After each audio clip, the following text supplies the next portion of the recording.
நம் உணர்ச்சிகளை, அதாவது எமோஷன்ஸ் கட்டுப்பாட்டில் வைக்க முடியாமல் போகும்போது அது எதிர்வினை, ரியாக்ஷன் ஆகிவிடுகிறது. இதனால் நாம் நம்மை மறந்து கோபமாக மாறி நம் வீட்டில் உள்ளவர்களை அல்லது நம் வேலை செய்யும் சக ஊழியர்களோடு, நம் நண்பர்களோடு நாம் அவர்களிடம் கொண்டுள்ள நட்பை மறந்து அந்த கோப தருணத்தில் ஏதேதோ பேசிவிடுகிறோம். சில சமயங்களில் வாக்குவாதம் முற்றி கை கலப்பிலும் முடிவதுண்டு. இதற்கு காரணம் we are failed to control our emotions and reactions. சரி, இதை எப்படி சரி செய்வது? How to control our emotions and reactions? இதை பற்றி தான் நம்ம இந்த வீடியோ பதிவில் பார்க்க போறோம்.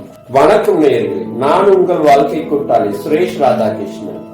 Welcome to life sign 777. நான் நம் உணர்ச்சிகளை எப்படி கட்டுப்படுத்துவது குறித்து ஒரு சிறிய ஷார்ட் ஸ்டோரி கேளுங்க. ஒரு ஊரில் ஒரு செல்வந்தர் இருந்தார். அவர் அவருடைய வியாபார தொழிலில் மிகவும் சிறந்து விளங்கினார். ஆனால் எல்லோருக்கும் ஒரு குறை இருக்கும் என்பது போல அவருக்கும் ஒரு வீக்னஸ் பாயிண்ட் குறை இருந்தது. அது என்னவென்றால் நேயர்களே, அவரால் உணர்ச்சிகளை அடக்க முடியாமல் போவது. அதனால் அது எதிர்வினையில், அதாவது ரியாக்ஷனில் முடிந்து கோபமாக மாறி அவர் அவருடைய சக நண்பர்களுடன் கோபம் கொண்டார். இதனால் அவர் பல இழப்பீடுகளை சந்தித்தார் அவருடைய வியாபார தொழில். இதை எண்ணி மிகவும் வருத்தப்பட்டார். இதை அவர் சக நண்பர்களோடு பகிர்ந்து கொண்டார், தன்னுடைய குறையை. அப்பொழுது அவருடைய நண்பர்கள் அறிவுரை கூறினார்கள், நீங்கள் புத்த பெருமானை சென்று தரிசிக்க வேண்டும் என்று. அவரும் நண்பர்களுடைய வேண்டுகோளை ஏற்று புத்த பெருமானை சந்திக்க சென்றார். அவர் அவருடைய குறைகளை சுருக்கமாக புத்த பெருமானிடம் கூறினார். புத்த பெருமான் புன்னகைத்தவாறே ஒரு சிறிய கதை கூறத் தொடங்கினார் அந்த செல்வந்தரிடம்.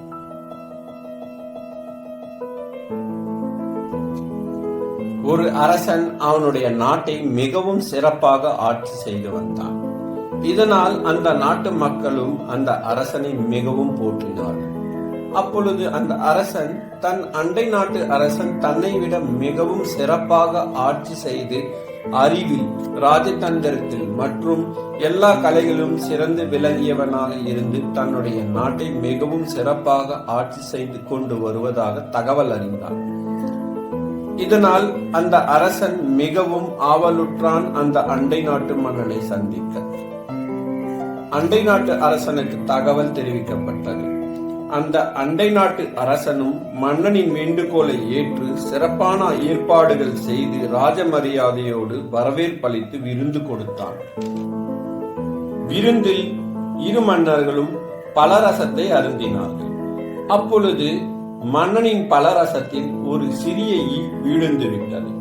அதை அருவருப்பாக பார்த்த அந்த அரசன், அந்த பலரசத்தை எடுத்து செல்லுங்கள், அதற்கு பதிலாக மற்றொரு பலரசத்தை எனக்கு கொடுங்கள் என்று. அப்பொழுது அந்த அண்டை நாட்டு அரசன் கூறினார், மன்னரே சற்று பொறுங்கள், அந்த பலரசத்தில் விழுந்தது ஒரு சிறிய ஈ தானே. அந்த ஈயை தூக்கி எறிந்துவிட்டு மேற்கொண்டு பலரசத்தை அருந்துங்கள் என்று. அப்பொழுது அந்த மன்னர் கூறினார் அந்த அண்டை நாட்டு மன்னரிடம், மன்னரே, என்னால் சிறு சிறு விஷயங்களை கூட பொறுத்து கொள்ள முடிவதில்லை. இதனால் சில நேரங்களில் சிறு சிறு பிரச்சனைகளை என்னுடைய வாழ்க்கையில் சந்திக்க நேரிடுகிறது என்று.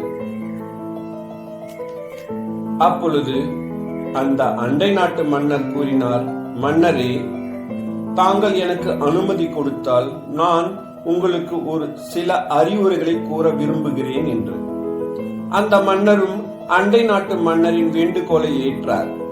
அண்டை நாட்டு மன்னர் தொடர்ந்தார், மன்னரே, சிறு சிறு விஷயங்களில் கூட நாம் பொறுமை இழந்து விடுகிறோம் மற்றும் பொறுமை இழந்து அதிக உணர்ச்சி வசப்படுகிறோம். நாம் நம் உணர்ச்சிகளை கட்டுப்படுத்த முடியாமல் போகும்போதுதான் அது எதிர்வினையில் முடிவடைகிறது, அதாவது ரியாக்ஷன் என்று சொல்லுவார்கள். அந்த ரியாக்ஷன் கோபமாக மாறி பொறுமை இழந்து நாம் மற்றவர்களை கடிந்து கொள்கிறோம். இதனால் நாம் நம் அன்றாட வாழ்க்கையில் சில இழப்புகளை சந்திக்க நேரிடுகிறது என்று கூறினார். எனவே மன்னரே, நாம் நம்முடைய வாழ்க்கையில் எப்பொழுதும் மன அமைதி கடைபிடிக்க வேண்டும், அதாவது பீஸ் மைண்ட் என்று கூறுவார்கள்.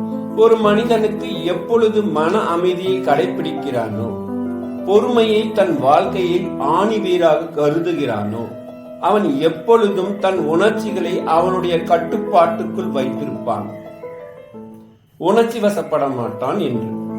எனவே மன்னரே, நாம் நம் உணர்ச்சி வசப்படாமல் இருக்கும்போது நாம் செய்யும் எந்த ஒரு செயலும் எதிர்வினையில், அதாவது ரியாக்ஷனில் முடிந்து விடாது என்று.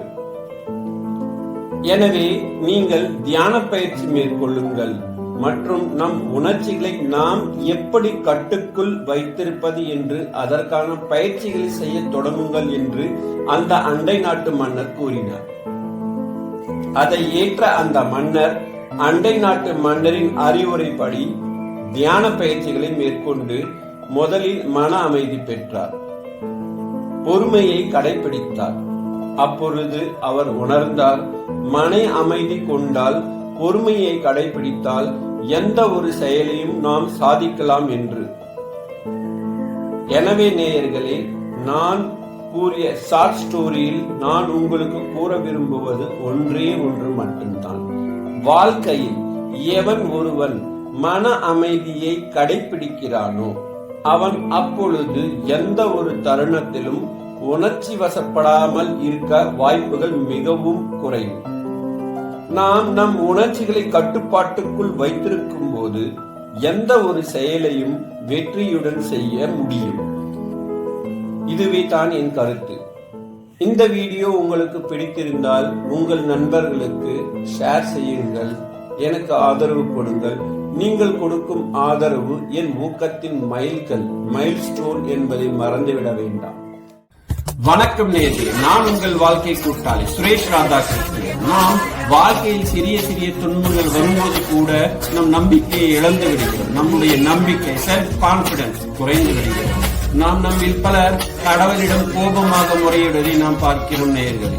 கடவுளே, எனக்கு மட்டும் ஏன் இந்த சோதனை, என்னை மட்டும் ஏன் இப்படி சோதிக்கிறார்? என்னுடைய உறவினர்கள், என்னுடைய சகாக்கள், அவர்களுடைய வாழ்க்கை சந்தோஷமாக கழிக்கிறார், எனக்கு மட்டும் ஏன் இப்படி?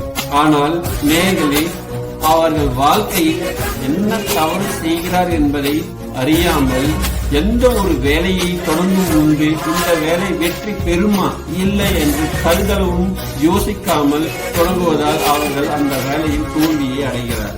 சோ நம் மீதுள்ள அந்த நம்பிக்கை, செல்ஃப் கான்பிடன்ஸ் குறைந்து விடுவதால் பல்வேறு குழப்பங்கள் நம் வாழ்க்கையில் சந்திக்க நேரிடுகிறது. இதை பற்றிய ஒரு சிறிய கதை ஒன்றுதான் நான் உங்களுடன் பகிரப்போகிறேன். அது என்னவென்றால், நேயர்களே, நான் இதுக்கு முந்தைய வீடியோ பதிவில் தோல்வியிலிருந்து மீள்வது எப்படி, அதாவது how to build up confidence பற்றிய ஷார்ட் மோட்டிவேஷனல் ஸ்டோரி தான் நான் பதிவிட்டிருக்கிறேன்.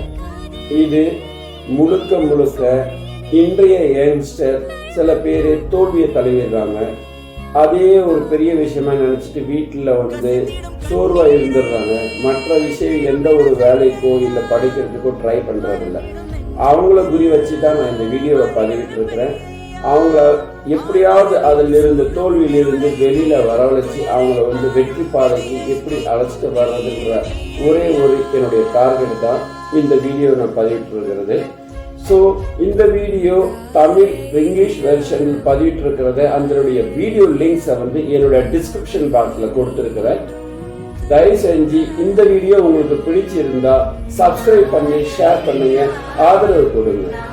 வணக்கம் நேயர்களே.